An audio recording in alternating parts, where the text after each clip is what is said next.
Zer horrekin hasiko naiz Egibar jauna, izan ere lehentxeago aipatu duzu zure jardunaren hasieran Iñigo Urkulluren inguruan ez genuela ezer esan eta Miren Larrionek nien indula nahikoa eraman lehendakari toki izatekora eta egia esan zuk beste horren beste egin duzu Iñigo Urkullurekin bere inguruan ez duzu hitzik esan eta batez ere neri buruz hitz egin dezula onartu behar didazu. Edozein kasutan, bueno, Mendia Andreak ere esan du bana izela, nola esan duzu Mendia Andrea, hautagai kasuala edo ni naiz pertsona bat Euskal Herria Bilduren izenean natorna hemen guk sinesten duguna mahai gainean jartzera. Oso serio eta oso arduratsu. Eta ardura handiarekin eta gainera nire lehenengo aldia izanik nator ilusioa handiz hau egitera. Eta zuei irudituko zaizue, ez dela egingarria, zuei irudituko zaizue erabat utopikoa dela, baina lehentxeago esan dizuedan bezala, guk gaur mahai honetara ekarri ditugun proposamenak egikaritu daitezke, guk geuk ere aztertu ditugu, agian ereduak izan beharko dira, aldatu beharko direnak. Baina ni oso serio etorri naiz hemen lana egitera. Euskal Herria Bilduren inguruan Egibar jauna ñabarduraren bat egin dizut orain baino lehen ere, eta orain ere batzutan pare batetan harrapatu dizut ez da nekiela seguru ezker abertzalea zari zinan, zertzen sortu nork agintzen zuen. Begira, Euskal Herria Bildu osatzen dugu eta ongi dakizuzuk, Aralarrek alternatibak, Eusko Alkartasunak sortuk momentu honetan eta kanpotik etorri geran hainbat pertsona independentek. Eta nik onartzen dizut agian hauteskunde kanpaina batean horrek emaitzak eman ditzakeela eta nolabait jarri dezakeela, kokatu gaitzakeela lehen aldian eta kokatu gaitzakeela lehen aldian jende askorentzat gustako izan ez diren dinamika batzutan. Baina Euskal Herria Bildu hau da. Eta Euskal Herria Bildu izatea eta Euskal Herria Bildu indartsua izatea zuk zerorrek ere badakizu oso garrantzitsua dela herri honentzat. Herri honek ditu erronka askotarako oso garrantzitsua izango dela. Eusko Alderdi Jeltzalea garrantzitsua izango den bezala, eta beste alderdi batzuk garrantzitsuak izango diren bezala, Euskal Herria Bildu gaur den bezala izatea oso garrantzitsua izango da herri honentzat. Horregatik eskatzen dizut, baina bardura egiten dugunean, etxe bakoitzean egon daitezkenak. Eta nik zure etxeari begiratzen baldin badiot ere aurkitu ditzaket agian egin ditzakedan ñabardurak, baina norberak bere etxekoa nolabait zaindu dezala, zuk niri lehen esan didazun bezala, badauzkadala lan ugari etxean, eta iruditzen zait Euskal Herria Bildu garela, Euskal Herria Bildu izan nahi degula, Euskal Herria Bildu izateko aparteko ahalegina egin dugula, eta benetan esaten dizut uste dut Euskal Herria Bilduk aparteko garrantzia izango duela, eta zuk ere badakizula, eta arduragabekeriaz jokatzea dela esango nizuke tamainu batean behintzat horrela broma egiten dezunean. Badakigu ze aurrekari dauzkagun, badakigu nola iritsi gara nona, badakigu nola kostatu da hau egitea, baina orain hemen gaude eta aipatu dizkidazun hainbat eremuetarako iruditzen zait oso garrantzitsua dela garena izatea. Izena daukagu eta izen horrek izana ere ematen digu eta uste dut zentzu horretan garrantzitsua dela hau errepikatzea. Eta esan didazu hauteskunde kanpainan nik elkarbizitzari eta bakearen inguruan esandakoekin bat etorri zarela eta etxeko lanak badauzkadela etxean. Seguru asko danok dauzkagu etxean etxeko lan ugari eta seguru asko legebiltzar honetatik egin beharko duguna izango da eremua prestatu guztiok bide horren amaieran momentu honetan gugandik nigandik oso urruti dauden pertsonak alde batean eta bestean. Alde batean eta bestean, ongi dakizulako zuk oso urruti alde batean eta bestean dauden pertsonak egongo direla, alde batean eta bestean dauden pertsona horiek lortu dezatela hitz bat agian beraien mahai gainetik bota edo beraien paperetatik kendu edo beraien atzetatik aparte utzi eta izan gaitezen guztiok azken batean herritar guztiok konpartitzen duten eta neurri batean gozo hartuko dituen nolabaiteko lan bat egiteko. Eta seguru aski lan horren amaieran guztiok izango gera gai elkarren artean ere beste elkarbizitza bat gauzatu ahal izateko, herritarrak gu baino lehenago egiten ari diran hori gauzatu ahal izateko, eta pentsatzen dut parlamentu honetan ere lan hori egiteko gai izango garela, eta izango dugula aukera benetan urratsak emateko. Ni sinistuta nago, ni ona oso gauza gutxitara nator Egibar jauna, eta batez ere herrigintzari begira nator. Badakit zu ere baietzen, ez daukat hortan zalantzarik, baina ni horretara eta hori buru-buruan daukadala. Eta pare bat gauzek prekupatzen naute, eta bata bakea da eta elkar bizitza da, eta hortan urratsak ematea, eta uste dut urratsak eman behar ditugula. Sarri askotan arduratzen hau, bakea eta elkar bizitza hitz egiten dugunean, eta agian Urkullu jauna zuri esango nizuke, batez ere zuk eta aipatu duzu. Nik zalantzarik ez daukat Urkulluren, etaren armagabetzean urratsak eman behar ditugula, eta urrats garrantzitsuak eman behar ditugula, eta edozein kasutan onartuko didazue, armagabetze bat gauzatzeko inolako urratsik eman ez duen bakarra Espainiako gobernua izan dela. Espainiako gobernuak bere eskutan bazeuzkala aukerak munduko gainerako gobernu guztiek era honetako gatazketan egin duten bezala urratsak emateko. Gaur bertan ezagutu dugu, erreferendum baten ostean berriz ere Kolonbian beste akordio bat eta gobernu bat eta badakit oso tankera ezberdineko, oso emaitza ezberdineko gatazkak direla, baina esan nahi nukena da erabili diren erraminten inguruan egin daitekela hausnarketa bat, eta gobernu gutxi bakar bat ere espaldin badago munduan Espainiako gobernua bezalakoak dira, inolako urratsik eman ez dutenak, hau gauzatu ahal izateko. Alderantziz gehiago esango nuke. Iruditzen zait, eta nik informazio gutxi daukat, zuek agian gehiago izango duzue, gehiago egiten duela trabatik, beste gauza batzuetatik baino. Egibar jauna gutxi xamar hitz egin didazu eta hitz egin duzu Alderdi Sozialistarekin lortutako akordio honen inguruan. Rotonda atera da, zenbat aldiz hitz egin dugun rotondaren inguruan, Egibar jauna, zuketan nik uste dut gainera, beste termino batzutan zela zuk rotondaz esaten zenuena. Edozein kasutan, seguridade bialaren inguruan aipatu dizkiguzun, behin baina gehiagotan rotondaren kontuak. Eta rotondan utzi zaitut tarte batean, eta nik joan naiz Iruñeko baluartera, zuk zer horrek aipatu dezun bezala urte honen hasieran bertan egin zenuten asamblea generalera. Eta burura etorri zait han erabili zenuten dokumentu politikoa, eta zuek batasuna eta indarra okerrezpanago deitu zenuten dokumentu harretan esaten zenuten Euskal Herria nazio bat dela eta erabakitzeko eskubidea duela. Eta gainera, zuzenean aipatu gabe ez Partidu Popularra eta ez Alderdi Sozialista ere, neurri batean egiten zenituzten komentarioen bitartez, argi ikuskatu zitekeen federalismoak eta gainerakoak aipatzen zenituztelako hain zuzen ere, argi ikusi zitezkeen, bai Alderdi Popularrari eta bai Alderdi Sozialistari egiten zenizkiela erreferentzia argiak, eta esaten zenuten, ez zendutela sekula zuen burua horretan enredatzen utziko. Edo nik ez dut oso ondo ulertu lortu dezuen akordioa, edo iruditzen zait apur bat enredatu zaretela, ze ez dut ikusten argi hemendik nola atera daiteken estatu bat nazioa dela eta erabakitzeko eskubidea duela ondorioztatuko duen ezer datozen 4 urte hauetan. Eta nahiago nuke, hanka sartuko banu eta hemendik pare bat urtera, 8 hilabetera, gauzak beste era batera balira eta egiaztatuko balitz hori.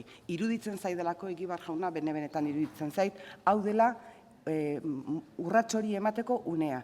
Hau deuela Euskal Herriak urrats hori emateko unea. Eta zuk aipatu dituzu Nafarroa momentu batean lehen, Nafarroak bere aurreko urteetatik urratsa handiak eman ditu, urtarrilean, iparraldean beste erakundetze bat ikusteko aukera izango dugu, oraindik ere seguru aski eskumen gutxi izango dituena, baina edozein kasutan aukera handiak eman ditzakeena, eta uste dut aukera hau ezin dugula galdu. Eta gaur goizean esan dudan beste gauza bat, eta izan da herritarrek aukeratzen gaituztela 4 urterako, eta gurea 4 urtekoa dela, eta ez dela eternitatea, eta beraz 4 urte hauetan herri honen gehiengoak argi utzi duenez zerbait eta hori argi utzi izan balin bada, argi utzi duena izan balin bada erabakitzeko eskubidea nahi zuela era batean edo bestean, uste dut eskertuko ligukela zentzu horretan urratsak ematea. Eta zail egiten zait pentsatzea hori Alderdi Sozialistarekin egingo duzuenez. Badakit Alderdi Sozialistaren barruan, hasi naiz beste ahots batzuk entzuten eta beste ahots horien musikak agian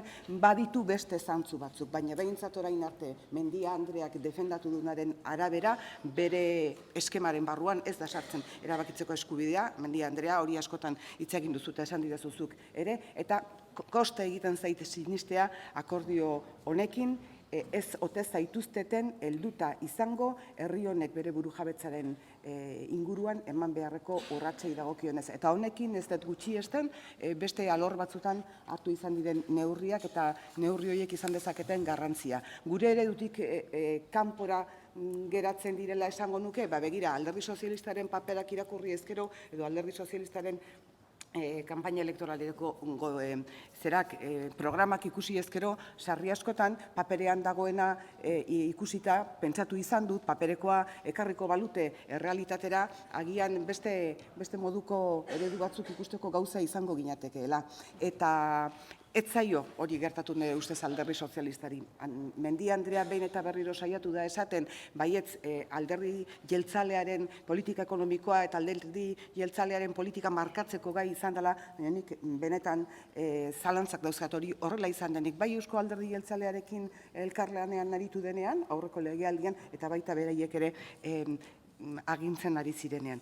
Beraz, ikusiko dugu zer ematen duen. Nik momentuz ez daukat konfiantzarik, baina esaten dizut berriz ere. Iruditzen zait, burujabetzan urratsak emateko unea hau dala, goizean esan dudan bezala, badirelako Europan aire batzuk hontan bultzatu gaitzaketenak, badakit agian zuek ez diozuela Kataluniari begiratzen aparteko konfiantzaz, baina nik pentsatzen dut Katalunian urrats garrantzitsuak eman daitezkela, eta hori gertatzen baldin bada, ez dakit zer aurpegi geratuko zaigun guri haiei begira. Zenbaki pila bat ere jarri dizkidazu mahai gainean Egibar jauna, eta egia esan behar baldin badizut batzuk ahaztuta guzti egin zaizkit. Edozein kasutan, begira, zenbakien kontu honekin esan diezaizu gedana da, eredu kontu bat ere badala. Eta zuk esan diezakezula hontan edo honetan eragiten duela egungo zerga sistemak eta zeintzuk izango lirateken momentu honetan eta gauzak dauden bezala kaltetuak izango liratekenak. Eta agian hori onartu diezazuket. Baina nik uste dudana da, enpresetan, industria handitan eta diru asko mugitzen diran tokietan eragin gehiago egiteko aukera badaukagula. Agian aldatu egin beharko dugu orain arteko sistema, agian begiratu egin beharko dugu zuk aipatu dizkidazun errenta tramo horietan dauden gizon emakumei eragin ez dakien. Baina hori alde batera utzita, uste dut badagoela hor eztabaida bat, badagoela parlamentu honetako talde guztietara iritsi den eztabaida bat, eta uste dut egin beharreko eztabaida bat dela. Hori bat, eta beste batzuk gaur mahai gainera ekarri ditugunak. Uste dut politika egiteko beste eredu batzuk badaudela, justizia soziala egiteko beste eredu batzuk badaudela, elkartasunean oinarritutakoak, ez direla guri sortu zaigun fantasia bat, guk ere badaukagula horien inguruko programa ekonomikoa, okerrezpanago zuei ere eman genizuena, eta berriro esaten dizut, serio etorri gara ona lanera, ez gara besterik gabe okurritu zaiguna esatera etorri geranak, eta esaten dizut ez zinolako aparteko erraz, esaten dizut benetan sinistuta eta lan egiteko prest gaudelako. Oraingo honetan akordioak ez dira posible izan, egia da, posible izan zitezken Egibar jauna, posible izan zitezken, ez dira posible izan, baina badakizu, eta Podemosek eta oraintxe hitz egingo dut beraiekin zehatzago, eta alderdi sozialistak eta Partido Popularrak ere jakin bezate Euskal Herria Bilduren eskuak prest daudela akordioak erdiesteko eta akordioak gauzatzeko. Eta prest gaudela hasieratik eta zuek izan zeratela lehentasunezko gure aukera, baina beste gainantzeko guztiekin ere prest gaudela. Eta Elkarrekin Podemosekin jarraituko dut, hain zuzen ere nolabaiteko ñabardura bat egin nahi nizukelako Zabala Andrea, esan diguzulako, gu ari ginela alderdi jeltzalearekin negoziatzen, gu ari ginen alderdi jeltzalearekin negoziatzen, eta zuekin ere bai. Eta alderdi jeltzaleari pasa genion dokumentu pare bat, eta alderdi jeltzaleak guri ere pasa zizkigun, eta zuei ere bai. Eta alderdi jeltzaleak erantzun egin zigun, eta zuek etzen diguten erantzun, oraindik ez diguzue erantzun. Pentsatzen dut honekin edozein kasutan izan ditzakegula hitz egiteko, gaietan sakontzeko, eta oraindik ere legealdia hasi baino ez dela egin, eta nik esperantza guztia daukat zuekin ere, eta esan dudan bezala gainerako indar politiko guztiekin aritu ahal izateko benetan. Galdera bat egin duzu, ez dakit nu daukadan paper hori, zera Zabala Andrea hemen idatzi dut nunbait, zer nolako gizartea nahi dugu galdetu duzu. Eta nik uste dut, begira, gauza batzuk agian enitu oso argi esango, baina nik esan dut nahi dugula gizarte bat non eta feminismoa lerro-lerroan, lehen lerroan egongo den gizon eta emakumeen berdintasuna erabat garrantzitsua iruditzen zaidalako, hain zuzen ere edozein abiapunturen muga delako nire ustez, ezkerrekoa esan dizut, eta gainera zehaztu dut nola ulertzen dudan ezkerra, eta besteak beste mai gainera ekarri nahi izan dut belaunaldien arteko elkartasuna, eta ezin ditzakegula guk gaur egun eskuartean dauzkagun gauzak nahi ditugun bezala egin, kontuan izan da ondorengo batzuk ere badauzkagula.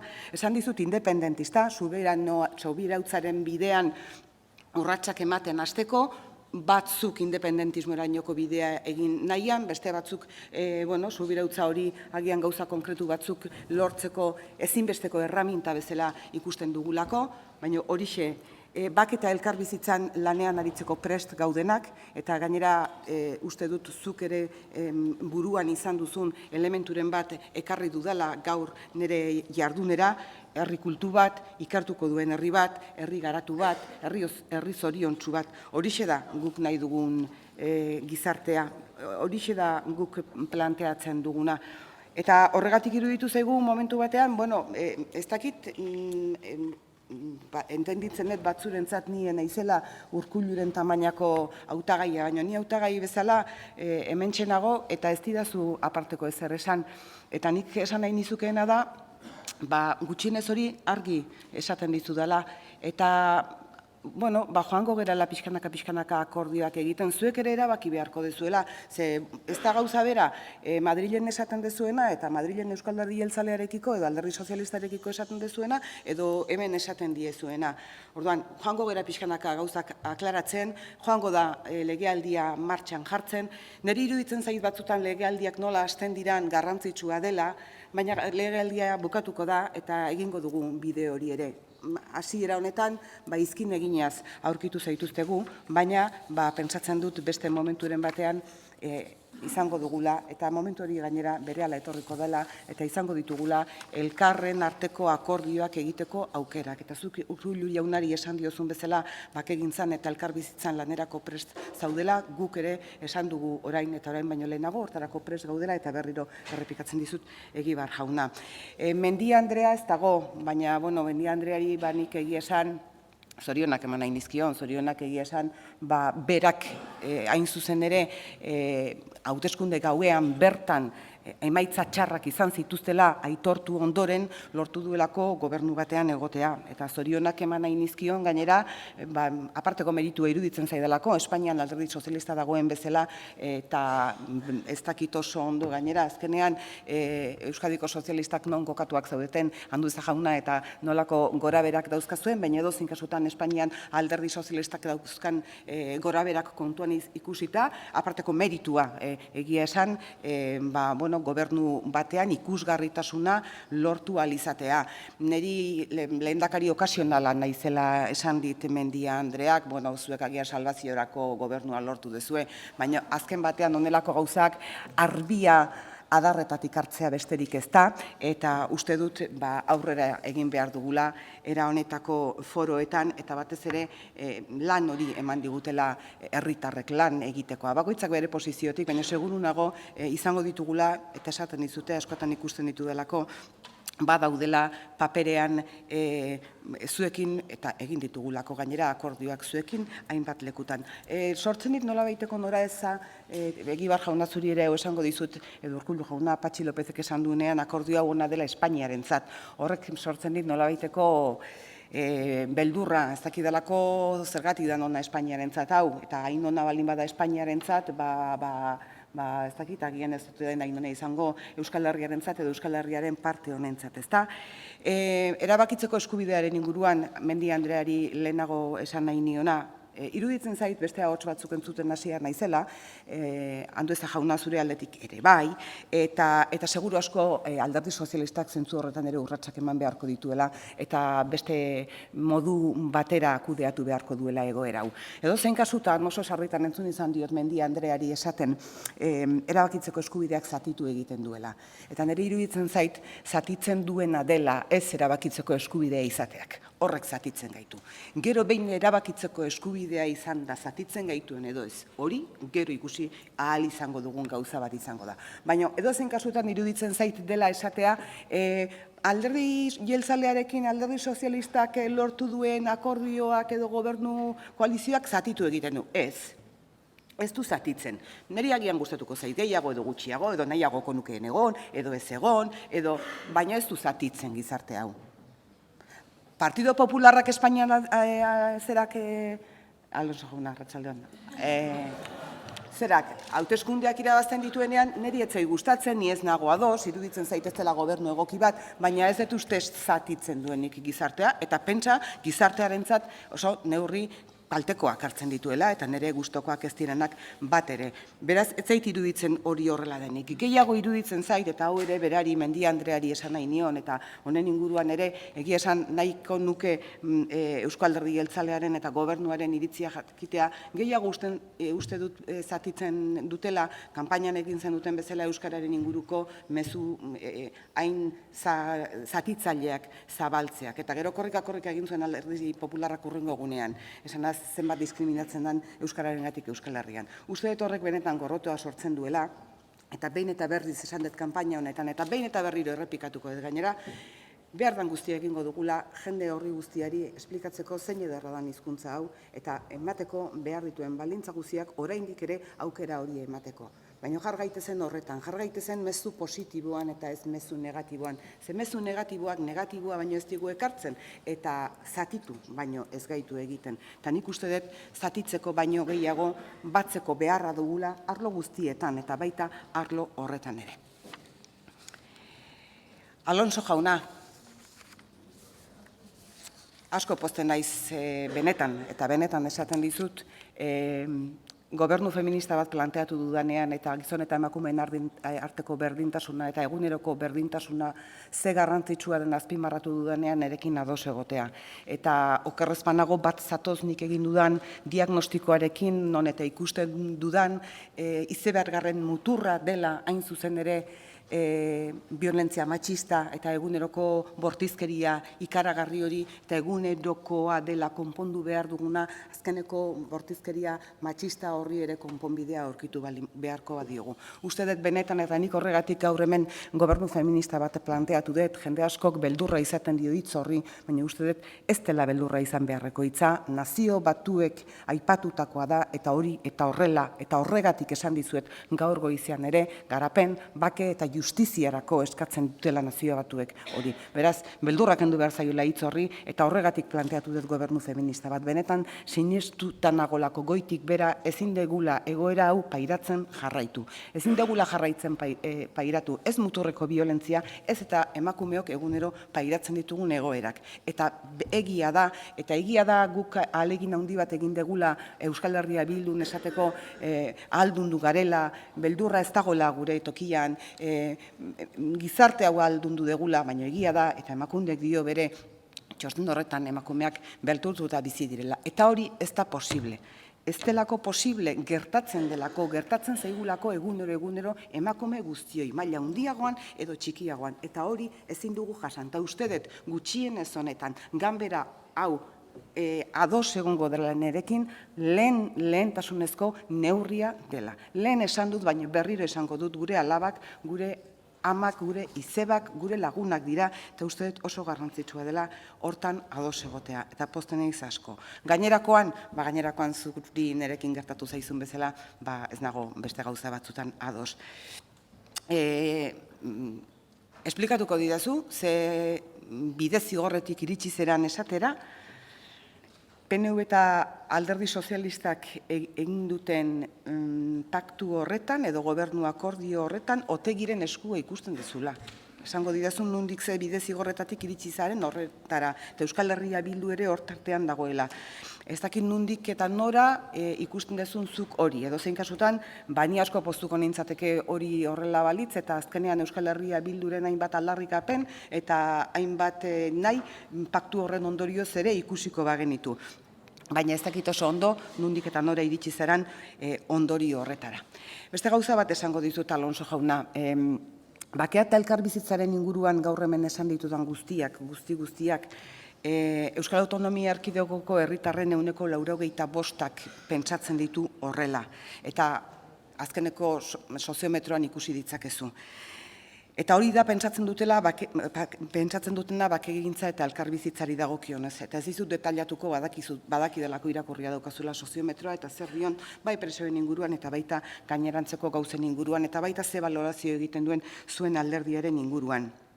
Marginalidadean geratzeko postura bat mantentzen duzuen neurri batean, eta uste dut iritsi dela garaia hemen ere beste jarrera bat erakutsiz, eta Miren Larrion lankideak lehenago ere aipatu du, egon zela momentu bat aurreko legealdian eta Arantza Quirogak hitz bat aldatu, eta 24 orduz, bai Sémper jauna, 24 orduz herri honek beste esperantza bat eduki zuen, ikusi zuenean Alderdi Popularra beste leku batean jarri zitekeela, eta etzen handik ara joatea. Zan pixka bat eserlekuz aldatzea. Eta uste dut harik eta hori Alderdi Popularrari ere tokatuko zaiola. Ze hemen esaten ari balin bagera danok mugitu beharko dugula gure eremuetatik eta gure erosotasun eremuetatik Alderdi Popularrari ere tokatuko zaio hori egitea, ez baldin bada Euskal Autonomia Erkidegoan gai horretan eta beste gai batzutan marginalidade erabateko geratuko. Gertatzen zaizue gauza bat Partido Popularreko ordezkariei, eta gertatzen zaizuena da estatuaren indarra badaukazuela, eta badaukazuela Espainiako gobernuaren indarra, eta gainera hori egikaritzen da, ez horretan bakarrik, baizik eta egikaritzen da askotan legebiltzar honek hartu dituen erabaki subirauak auzitegi konstituzionalaren bitartez behin eta berriz errekurritzen direnean eta legebiltzar honetan hartzen diren hainbat eta hainbat neurri neutralizatuta geratzen direnean. Bueno, izan dezakezue indar hori, baina niri iruditzen zait indar hori ez dela batere demokratikoa. Uste dut mugitu egin behar dezuela, danok mugitu behar dugun bezala seguru aski Sémper jauna, esaten dizut hori ere, seguru aski danok etxe hontan bildu garen sentsibilitate politikoak, eremun eta aurrera egin behar balin badugu, denok mugitu beharko dugu apur bat gure posizioa, baina zuek ere bai seguru nago. Eta iritsi beharko dezu ondori oztatzera, esgintze bat edo txonkatila bateko fraktura bat ez dela terrorismoa. Eta ekibokatu egin zaretela. Eta oso grabea dela, era horretara ekibokatzera, kokatu nahi gaituzuelako lehen aldiko leku batzutan. Eta lehen aldi horretatik atera gera, eta duela 5 urte esan zuen armak behin betiko utziko zituela, eta beste eszenatoki batean gaude. Eta etzazue aleginik egin aurreko eszenatokira bueltatzeko. Egin ezagun danok lana beste eszenatoki batera joateko, Euskal Herria beste leku batera eramateko, eta guztiok herri honetan, bakean eta elkarbizitzan hobetu bizi gaitezen. Gurea lur txiki bat da, baina esango nuke herri handi bat dela. Niretzat 7 lurraldez osatutako lurra eta herri handi bat, hizkuntza, kultura, jakituria handia duen lur bat. Eta dauzka gizon emakume batzuk beraien herritarrak lur horri eman diotenak orain baino lehen eta gure historian zehar izateko modu berezi bat, kultura berezi bat, politika egiteko kultura berezi bat, industria egiteko kultura berezi bat. Uste dut badauzkagula geure baitan etorkizuna ongi islatzeko euskarri eta sustrai asko. Eta horiei guztiei heldu beharko genieke, eta benetan Euskal Herria Bilduren eskuak, behin eta berriro aipatu dudan bezala, zabalik dituzue. Kasu askotan momentu honetan ez da posible izan, baina jakin 4 urte hauetan hortarako prest egongo garela behin eta berriro. Mila esker guztiei. Eskerrik